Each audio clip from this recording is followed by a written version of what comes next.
Legs collide, screaming hot takes, combat in overdrive.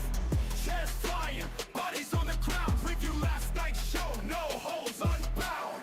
Smell the sweat, hear the roar, feel the pain. Tagging folks in, dialogue insane. Mats on the mat, Vince's vendetta.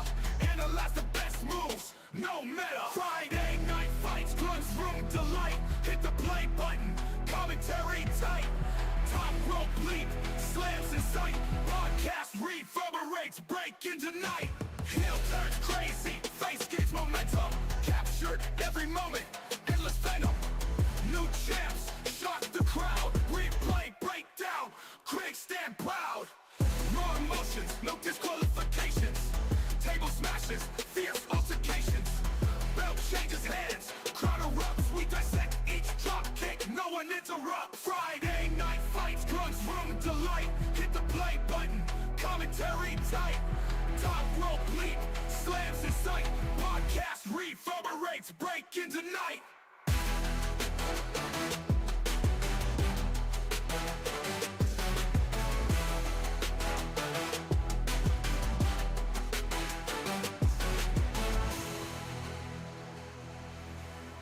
Raw emotions, no disqualifications. Table smashes, fierce altercations. Belt changes hands, crowd erupts. We dissect each drop kick, no one interrupts. Friday night fights, Grun's room delight. Hit the play button, commentary tight. Top rope leap, slams in sight. Podcast reverberates, breaking tonight.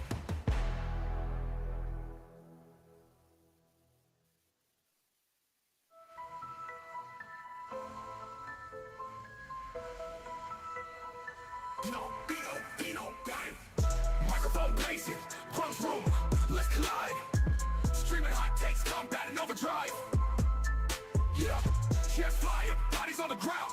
Review last night's show, no holds unbound. No holds unbound. Smell the sweat, hear the roar, feel the pain.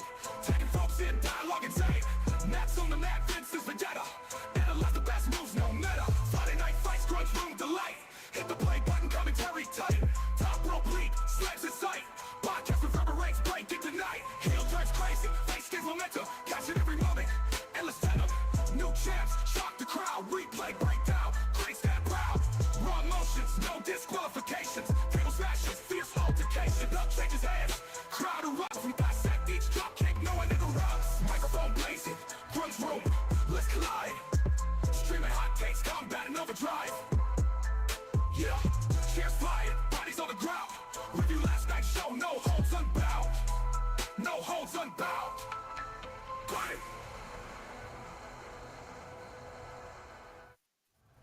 Thinking over once. You can't really, you know, I'm with the right.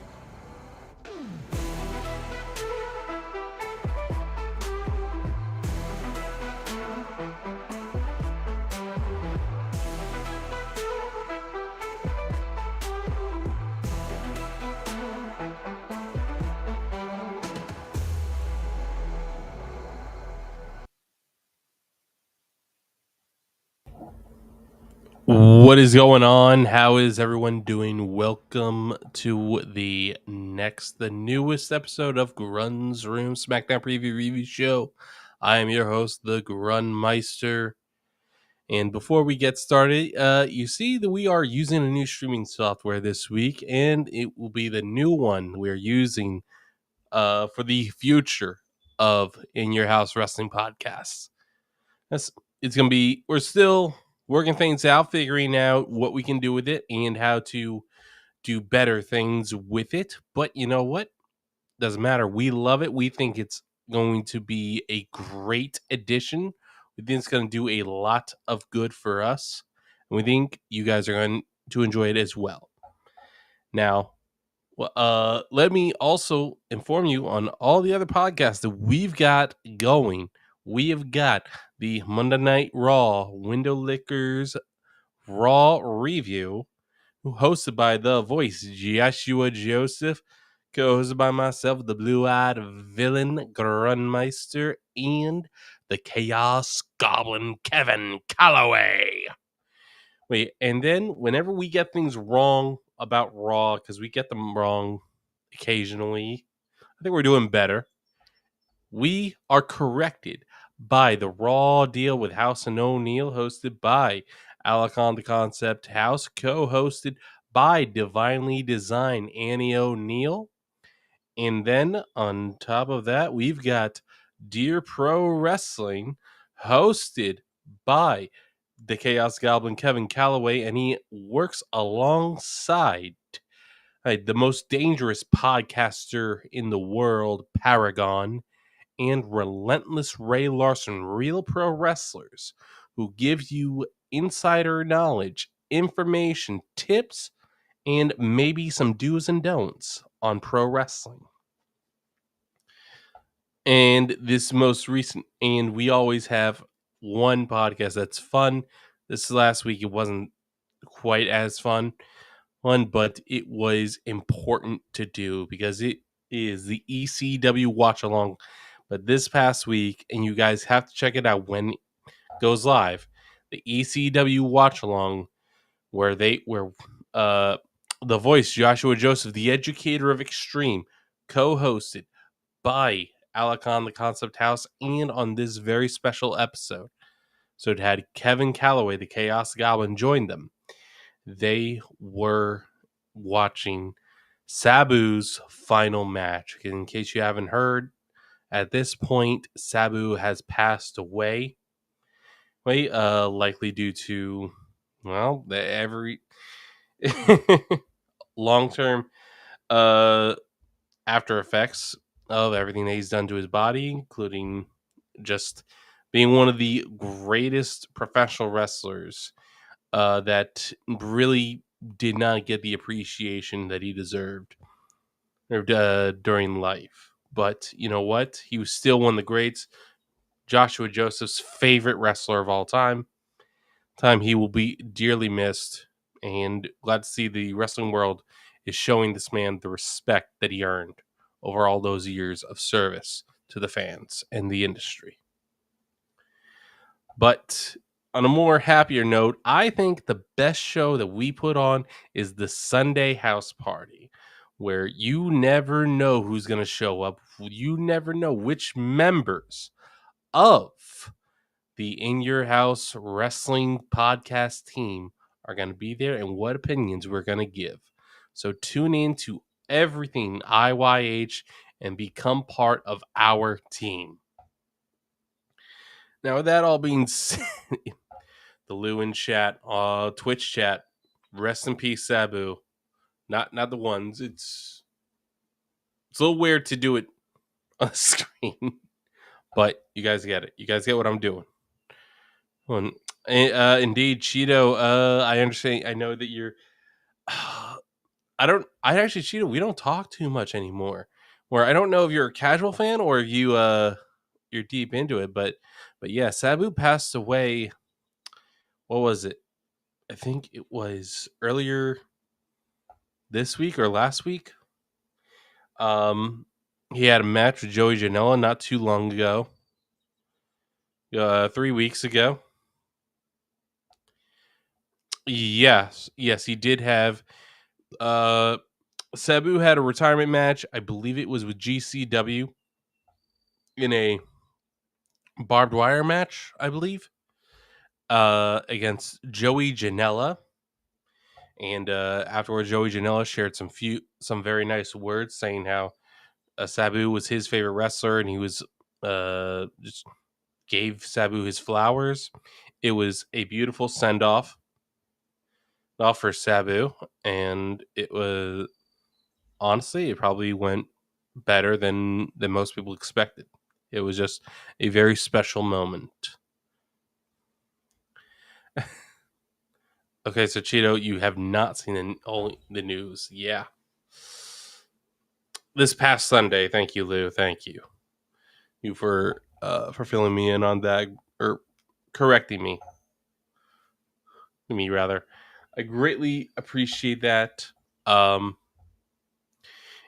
I gotta say, I was never like huge into I liked ECW, but the problem is I like 2005, 2006 ECW. I like the ECW that WWE was doing because I wasn't too familiar with the original uh, form of VCW.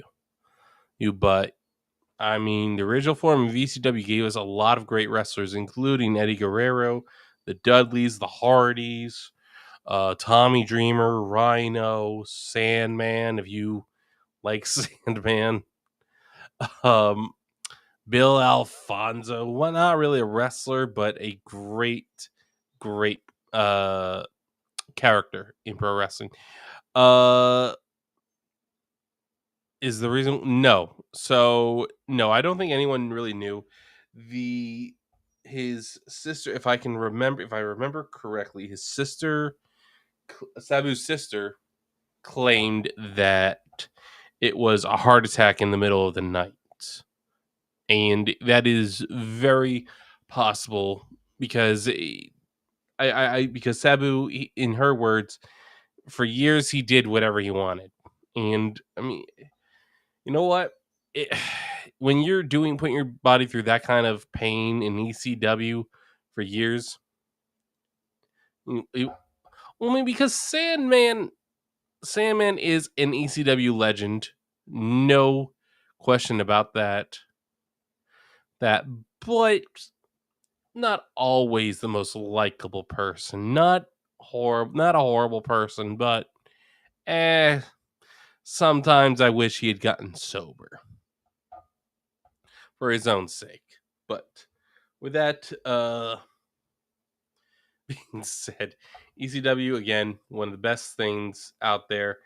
And one thing that I want to bring up that's not wrestling related that I am looking forward that I am okay, you know what? Not really looking forward to, but on the fence about.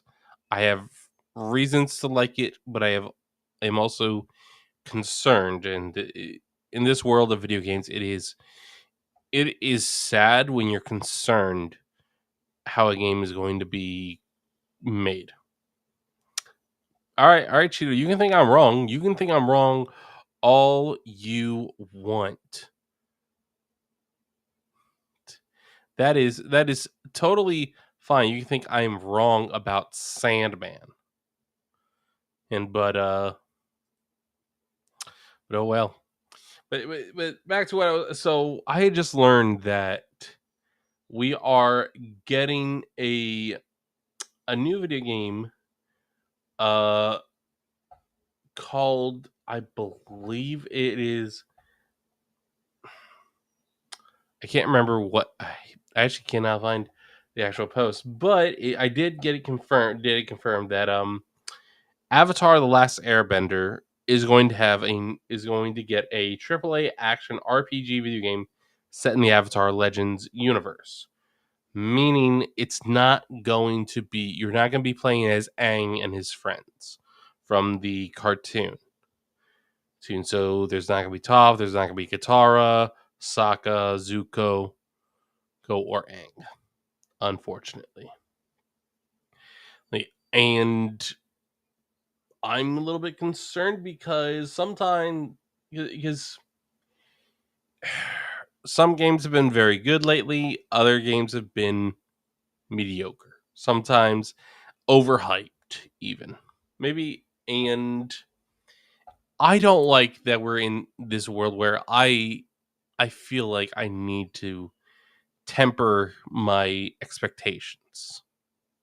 Sometimes I think that's good, sometimes I don't think that's good at all. Um I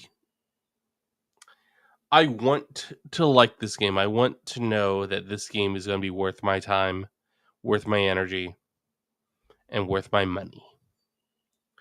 So I'm definitely concerned. Hopefully they prove me wrong. Hopefully that they come in tell me, "Hey, nope.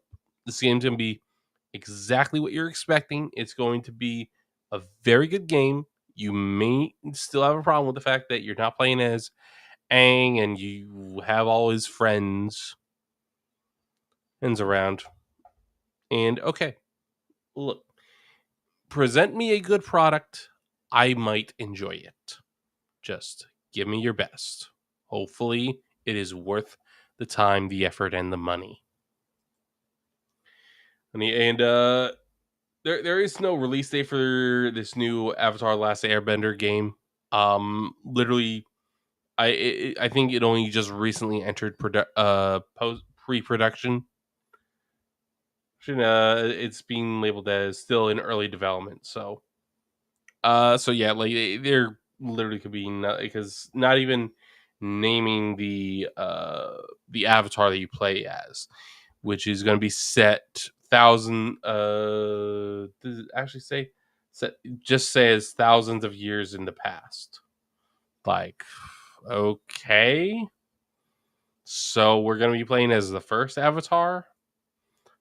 Don't know how I'm going to feel about that, but we will see. We will see.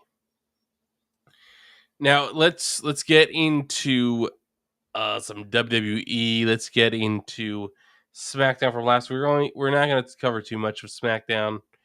Uh, Tag team match with LA Knight and Damian Priest taking on Jacob Fatu and Solo Sikoa.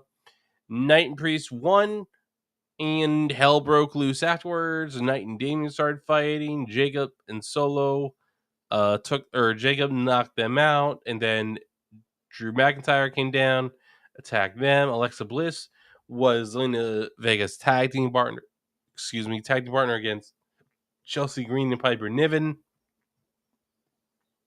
Charlotte Flair cut another promo talking about how she's going to go for the women's championship and nobody wants it. Crowd said, nope, we deny this. We deny. Jade Cargill came out and basically and told her get to the back of the line. Okay, so Cheeto's asking about that video game I was just talking about. So it's gonna be like a Hogwarts Legacy kind of thing, maybe. That is a possibility. I am not going to assume anything. Because not enough information. I do not have enough information. I think this was literally released today, or the information just said the game was in development was released today. So, or sometime this week. Like there is almost no information other than it's in development. Whether it sees the end, whether it actually reaches release, we don't know. There are hell I pre-ordered what the hell is the game called? Vampire Masquerade Bloodlines 2 almost 10 years ago, and it's telling me that it's not going to be released till 2099. And it's in development hell, and I'm probably never going to get my money back. Like it just gets so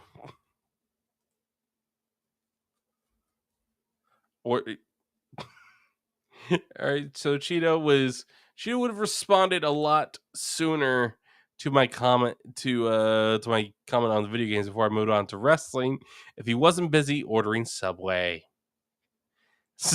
You know what, dude, order Subway. Or if you want, order it. Do what you want. I mean, not much I can do. You felt the need to share your comment, share your question, so do it. You'd riot? What do you mean you'd riot? What would you riot about? Uh, what? Charlotte going for the women's title again? Yeah, absolutely. I'd riot too.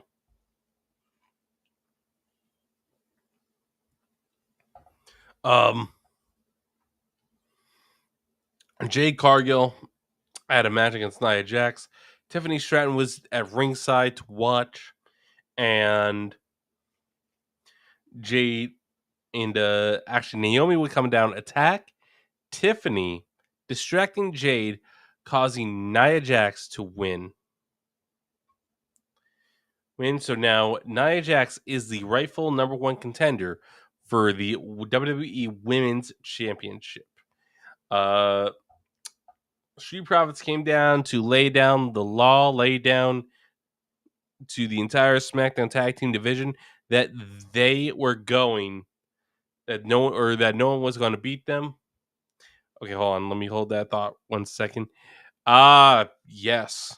Yeah, so Cheeto was commenting on me pre-ordering Vampire Masquerade Bloodlines 2 almost 10 years ago. Uh yeah. And currently on Epic Games it is saying that it is not set to release until 2099. So Cheeto's saying he'd write. Yeah, I think a lot of people would if it actually did release, but it didn't release until that year. Like that is crazy. Look, just tell us if the game's gonna happen or not. If it doesn't, it doesn't. Oh well. Lots of games. I mean, lots of games never make it out of development. Okay, we just don't hear about them, unfortunately. But what we do hear about is Fraxium kicking ass on SmackDown. And I mean, look, a short while ago, we at IYH we thought Fraxium they're ready for the main roster, but they're not. But they're not going to main roster because there is nobody in NXT that was ready to take their spot, to fill it, and we were proved wrong. Hank and Tank have done, I think, pretty well as the head of the tag team division. I think they have really made a great impression on fans, and they are great tag team champions. I'm really looking forward to more what they can do. And Fraxium came out because they've picked up wins over Los Garza and Pretty Deadly. Now they feel like they are on the road to becoming the WWE Tag Team Champions. Nick Aldis would come down, make this match happen, non-title match, and Fraxium actually would pick up the win, which is crazy. I thought, you know what, you can let Fraxium take an L here. Here it's not really gonna hurt them that badly. It's just gonna make it clear that hey, Street Profits are still the damn Street Profits. Okay, but now speaking of tag teams, Cheeto is asking me what do I think about Chase U returning. I'm only vaguely aware of this, and Andre Chase seems to be Andre Chase again. They are I don't know the two new students of his. And you know what? I say, look, I know what Chase U had a very big fan base in NXT. I think they were doing exceptionally well. Um, well, I do not. I don't know. I don't know. I hope that that Andre and these guys they don't get the boot like Riley Osborne and Duke Hudson did. Although, look, I don't know have the information, but apparently there was some stuff with Riley Osborne behind the scenes. Something I don't know. Something he said ruffled some feathers. That is basically the story I've heard. So I'm like, well, you know what? That doesn't seem like a lot of information. It is what it is. Hopefully he is. Hopefully everything's all right. Okay, so Cheeto's saying, I don't know, man. I think Chase should honor his word against Rich Holland, even if he isn't with the WWE anymore. What are you talking about? I don't know what you mean by even if he isn't with the WWE anymore. Andre Chase should. I do see your point, and I think you are correct that Andre Chase should not have brought back Chase U. I think Ridge Holland is going to have every right to go after Andre Chase and call him a liar and all these horrible things because Andre agreed to close down Chase U. And now Andre he decided to bring it back. He shouldn't. I don't think he should have. And you know what? That is his own opinion or his own decision rather. So, I mean, it is what it is. Um Carmelo Hayes was hyped up by the Miz to take on Aleister Black. Guess who won? It was Aleister Black. And he won with the Black Mass. He had another tag team match. Andrade and Rey Fenix, they defeated Los Garza after Los Garza attacked Rey Fenix earlier backstage. In the main event segment, we had John Cena talking about how he's the greatest champion of all time. And now he's going to end wrestling. Saying he is the last real champion, attacks a fake Randy Orton, and then the real Randy Orton comes out, hits him with an RKO. Now, with all that said and done, let us move on to what you guys really want to talk about, and that is Backlash. Backlash opened up with the fatal four-way for the United States Championship. And this was one hell of a fight. Jacob fought two. There could have been an argument being made. An argument could be made, rather, that he was going to lose or that he was probably might have lost. But we will never really know because before anything significant really happened to make it look like Jacob was going to lose, somebody came out from the crowd and attacked, I think it was LA Knight. And that person was former AEW star, former NJPW star, former TNA star, Jeff Cobb. Jeff Cobb has made his WWE debut, and he apparently is aligned with Solo Sikoa. Notice I didn't say the bloodline, as because Jacob did not seem to know that Jeff Cobb was going to be showing up. So Solo still believes that he's in control and that still gets to make all the calls all on his own. Well, now that is definitely going to be interesting to see how things develop from there. And because of that, because of Jeff Cobb's appearance, it definitely played a factor in Jacob Fatu retaining his United States Championship, who was always the correct answer as to who should have won this match. Up next, we had the Women's Intercontinental Championship match, and I do not believe this match went how it should have gone. They decided to give Lyra Valkyria the win and beat Becky Lynch with a roll-up. Now, Becky Lynch did immediately attack Lyra after the match, leaving her unconscious. However, I believe Becky Lynch should have beaten her.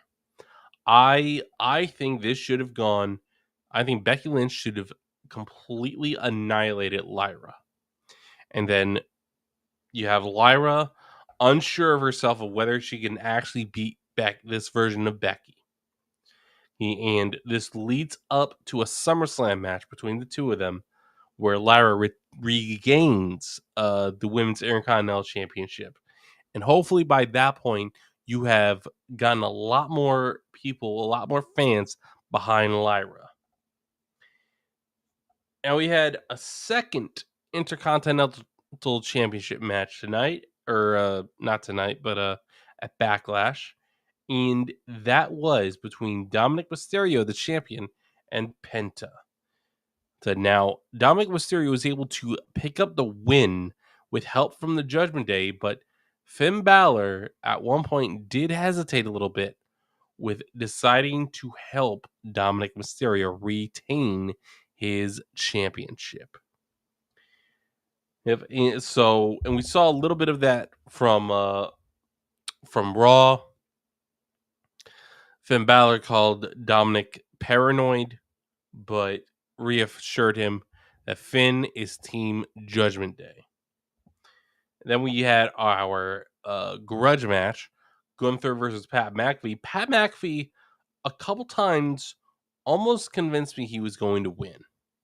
And I know some of you are thinking, like, come on, Pat McAfee was never going to win. You don't know that. You don't know that Pat McAfee wasn't going to win, because here is the thing: at one point, Michael Cole got up from the commentators table and held Gunther's leg down behind the referee's back in order to help Pat win. However, Gunther was still able to kick out. And now Gunther, yes, did he win? He did, and he won with the sleeper. And now Gunther says he wants to go for the World Heavyweight Championship match again. But the match after the match, Gunther did show respect to Pat McAfee, who has, like, I mean, Pat, he's stepped into this ring, and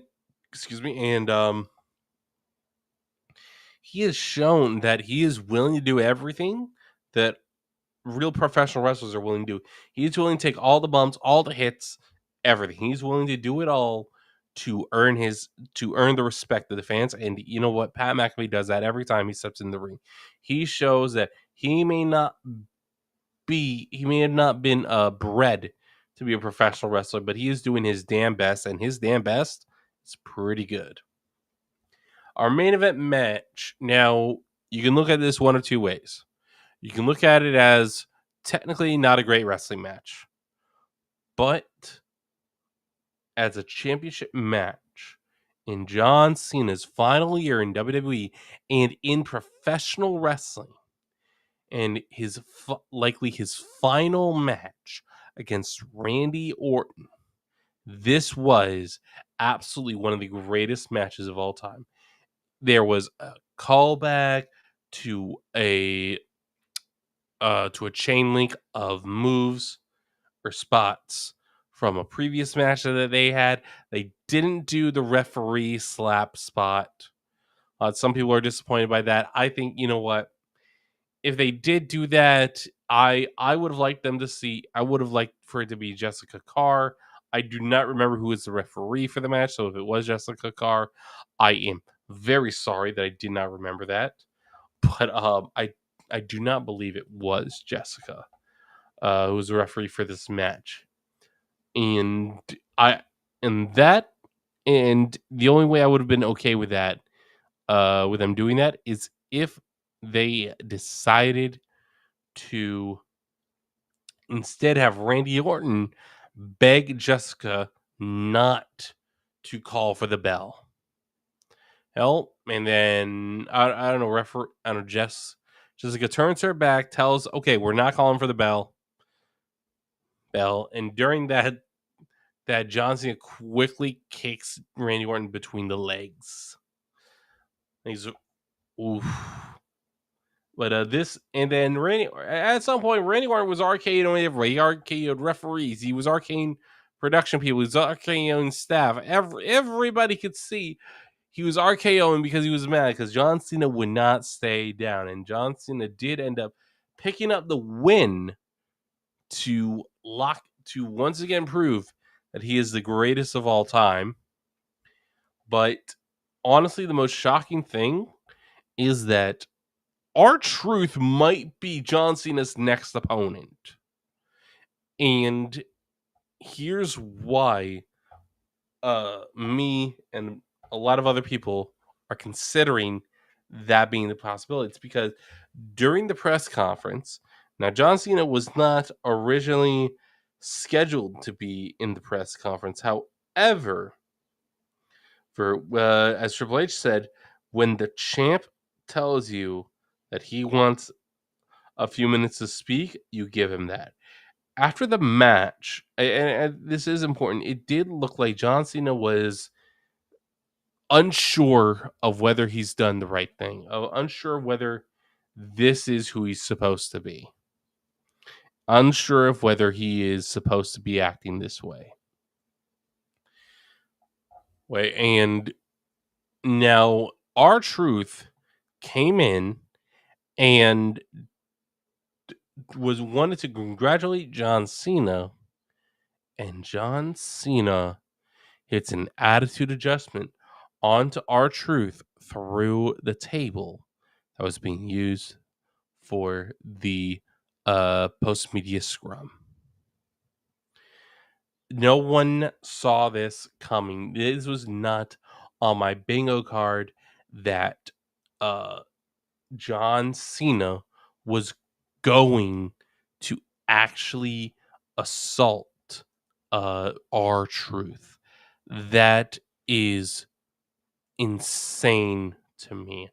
Never in a million years would I have thought that was going to happen.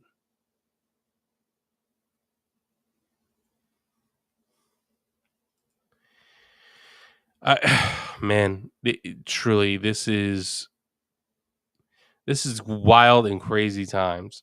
But we got, it's next week. We have got Saturday night's main event happening. That should be exciting. We have got the finale of WWE LFG happening this Sunday night, May 18th. So you guys should definitely tune into that. And what we are also heading towards is Money in the Bank. And tonight on SmackDown, they are going to start painting the picture of what Money in the Bank looks like. And that starts with Tiffany Stratton defending her WWE Women's Championship against Nia Jax tonight on Raw. It's either going to be the opening or it's going to be the closer. I am hoping it is the closer. I'm hoping it is the main event match. And we are going to have 2 qualifying matches for the men, for one for the men's and one for the women's. The men's will consist of Jimmy Uso, Solo Sikoa, and Rey Fenix. I swear to God, Rey Fenix needs to win this match. Rey needs in this match. Please, for the love of God, please, please, pretty please with the sugar on top. Please. Please, I want Rey Fenix to win this match. Nobody else. No Jimmy, no Solo. Rey Fenix, the only winner for this qualifying match. As for the women, we have Alexa Bliss, Michin, and Chelsea Green.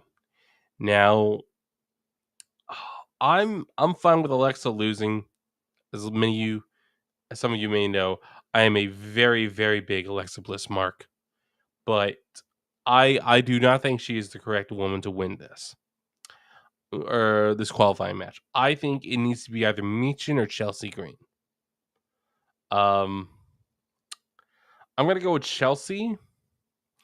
I think Chelsea is the right pick, but at the same time, like I'm not gonna be upset if Michin or Alexa win. I think Michin could also be a very good choice for this because she has been gaining momentum slowly and steadily.